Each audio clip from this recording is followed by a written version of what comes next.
This is the true story of Lisa Home, a loving and intelligent 17-year-old girl. A young woman that was spreading her wings and entering the bigger world, but then she vanished seemingly into thin air. But with no enemies and in a safe location, where could Lisa have gone? Lisa Home was born on the 7th of February 1998. She grew up in the small picturesque town of Skövde, Sweden, with her family. Lisa was a kind and caring person who loved animals, listening to music, and spending time with her friends. Lisa's mother, Lena Home, described her daughter as an amazing girl with a heart of gold. She was always there for her friends and family, and she had so many plans for the future, and that she did. She had just graduated from high school and had taken on a new job at a cafe in Blomberg. This was just a 45-minute drive from her hometown. Blomberg is a small village in a rural area east of Gothenburg.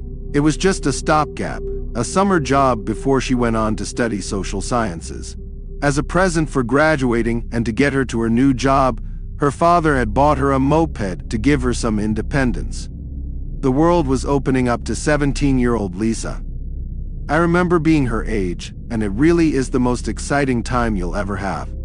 For 2 weeks, Lisa and her father had traveled back and forth for her shifts at the cafe. Her dad traveled with her to let her gain some confidence on the scooter. She was new to the moped, and it wasn't the quickest journey, but now she was ready. On the 24th of May 2015, a video was uploaded to YouTube by the user Lisa Home. The video was a simple countdown timer. The countdown started at 1 minute and 1 second. The video is only 11 or 12 seconds in duration. The video ended when the countdown hit 50 seconds. The video was titled 13. What you're seeing on screen now is that actual video. On Sunday, the 7th of June 2015, Lisa set off for work alone for the first time. Lisa was on the closing shift. She made it there with time to spare, a successful journey.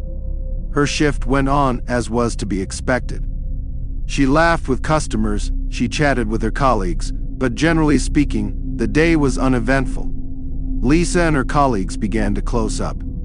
It's around 6 p.m., and by 6:23 p.m., she texted her dad to say she was leaving the cafe and would be home soon. A successful first day as an independent young woman. Shortly after this, she phoned her dad, but it seemed to be an accident, a pocket dial. He could hear the cheerful murmuring of voices from her coworkers. This was positive, it was happy, there was nothing untoward. But unbeknownst to Lisa's father, this would be the last time he would ever hear her voice. The journey from the cafe to Lisa's home should have taken around 40 to 45 minutes, but by 7:30 p.m., she still wasn't home. Her parents tried to call her, but it repeatedly went straight to voicemail. They became increasingly anxious, so her father drove along the route that she was taking. He checked every roadside ditch, scared that she'd had an accident. However, there was no sign of her at all. When he arrived at the cafe and saw the moped outside, he had a moment of immense relief. But this moment was short-lived. As he got closer, he saw the keys in the ignition. The relief was cruelly snatched away and replaced with a creeping dread. Lisa was wise. She would not just leave the keys in the scooter and walk away. After searching the cafe and the surrounding area to no avail, Lisa's father called the police, who launched a preliminary investigation. When the police arrived at the cafe, they searched the area for any sign of the missing girl. Anyone who knew Lisa knew they were looking at a case of abduction, and not a runaway. With the help of a police dog, they searched the surrounding areas. This included a conspicuous barn that sat across from the cafe, but nothing. They knocked on doors, asking local residents for any information that could help. The search continued overnight, leading into Monday the 8th of June, but it was all fruitless. In the morning, they released a statement to say that the teenage girl was missing. They chose not to reveal Lisa's name, holding the information close to their chest, but they felt this gave enough information away to assist the investigation. At the same time, the police made a harrowing discovery. A moped glove had been found in the barn opposite the cafe. It was confirmed to be Lisa's. This was the same barn that had been searched by the police and the search dogs the night before. Strangely, though, nothing had been found during those initial searches. The glove had been handed in to the police by the landlord of the Blomberg estates. He said that it had been found by farm workers who had gone into the barn to begin their work that morning. Unfortunately, the chain of custody for the glove was not entirely reliable. This essentially invalidated any forensic evidence that could have been taken from it, but the discovery of the glove changed the course of the investigation. The investigation was consequently upgraded. This allowed authorities to make use of all resources available to them.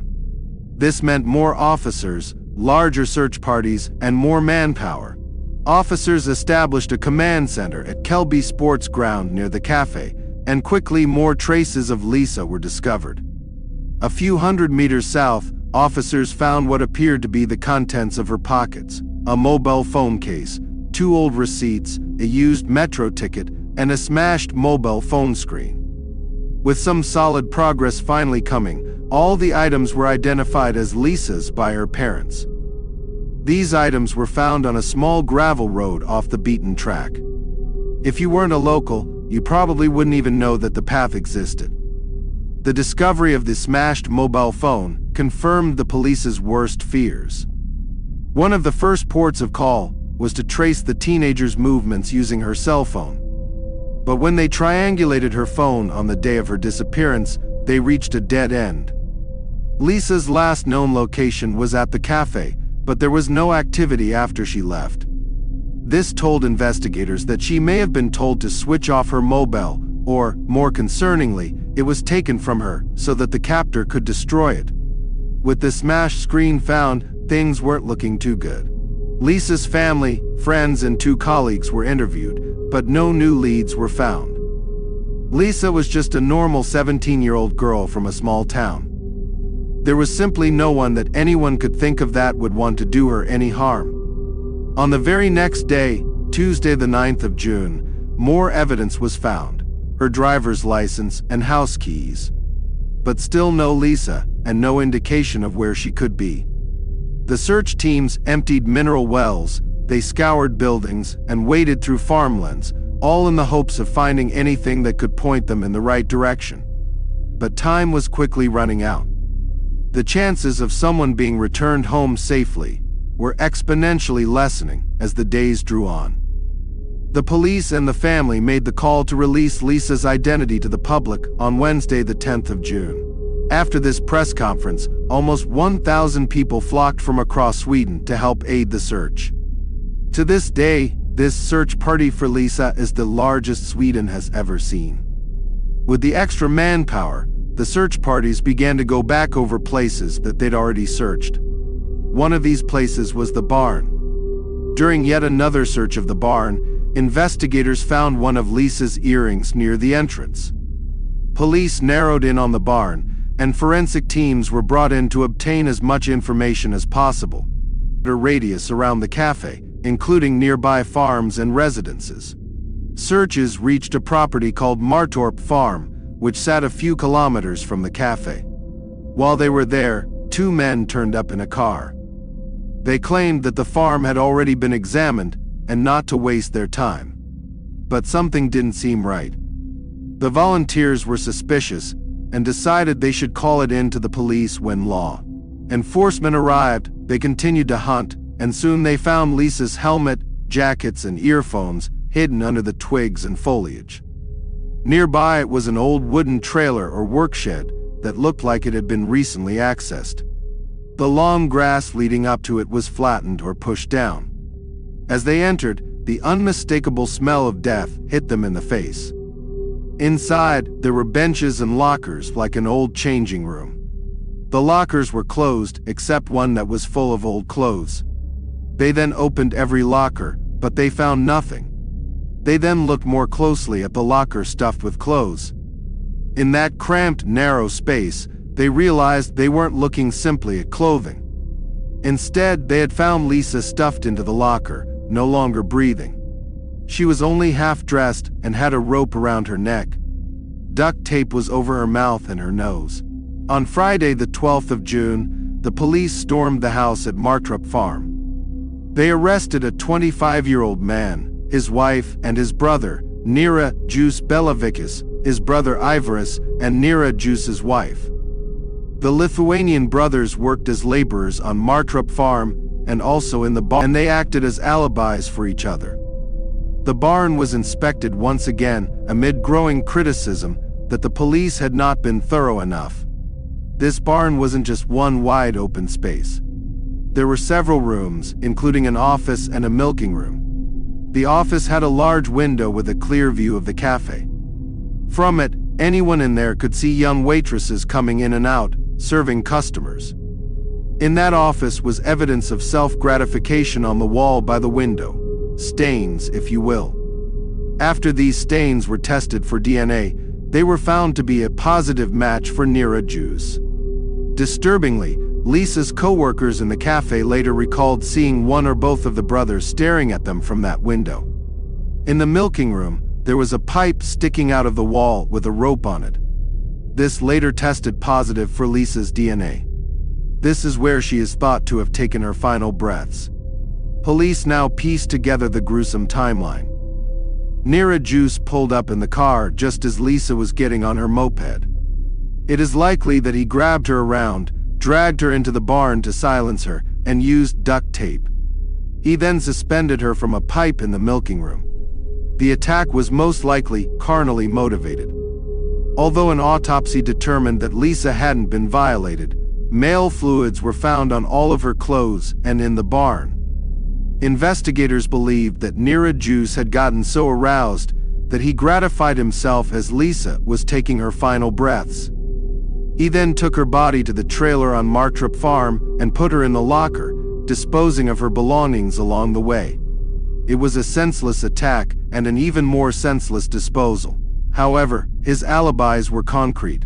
No, wait, they weren't. Brother Ivaris folded like a bomb. However, the real reason was that he himself had committed the crime. But now the police had everything. Nira Juice's DNA was all over the crime scene and Lisa's clothes, and he had no alibi. Remember the countdown clock that I mentioned earlier in the video? This was something that went viral around the time that Lisa vanished. Online communities jumped on this element of the story, a kind of once-in-a-lifetime event that is like something from a movie or gritty Netflix drama. The title of the video, 13, was the number of full days between the video being posted and Lisa disappearing. The channel name was obviously Lisa Home. So many were theorizing that this all pointed towards this crime being premeditated. Premeditation makes a big difference with what charges can be brought against a suspect and what sentences will be handed down to them. Police investigated the origins of the video. However, they discovered it was nothing more than a cruel hoax. The video title had been changed to 13 after Lisa vanished, and the channel name was also changed to Lisa Home, just to add to this cruel mystique. In November 2015, the case went to trial. The prosecutors argued that Nira Juice had kidnapped Lisa so that he could intimately violate her. When police seized his computers, they discovered a lot of dark and disturbing adult films. Suspending Lisa from the pipe in the milking room was for his own gratification, trying to reenact the films on his computer. And then, after the fact, once he'd had what he wanted, he tried to hide what he had done. It was hard to argue against the concrete facts, against the evidence. But strangely, his defense tried to push the blame onto his younger brother. They said that he had planted the evidence. They argued that there was no DNA found in the car, so how could he have transported the body? That is a valid argument, but thankfully, one that didn't hold up against the mountains of evidence stacked against him. He denied ever having met Lisa at all, saying, "I have not ever met this girl. I have only seen her picture. I know how difficult it is for the family, and I suffer with them. I myself am a father." No DNA of Ivaris was found. He couldn't be placed anywhere near Lisa. On the 17th of November 2015, a verdict was reached. Nira Juice Belavikas was found guilty. He was sentenced to life in prison for his crime. The monster who took the beautiful and kind Lisa would spend the rest of his life in prison. It just turns out that the rest of his life wasn't very long. On the 3rd of August 2022, Nira Juice was jabbed in the neck with a sharp implement by another inmate. This is no justice for the pain he caused the family and friends of Lisa Home, but they can rest assured he will never be able to do anyone else harm ever again.